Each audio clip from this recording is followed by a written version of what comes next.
Kain po tayo ng gulay na may sardinas. Kain po tayo. Masustansya yan. Masustansya yan. Para sa mga may gout arthritis, para manakit ang paa. Gout arthritis, para sa gout arthritis ng sitaw. Para manakit ang paa. Joke lang.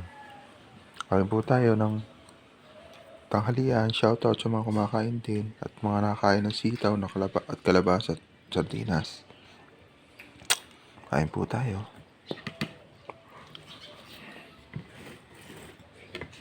Sarap po yan.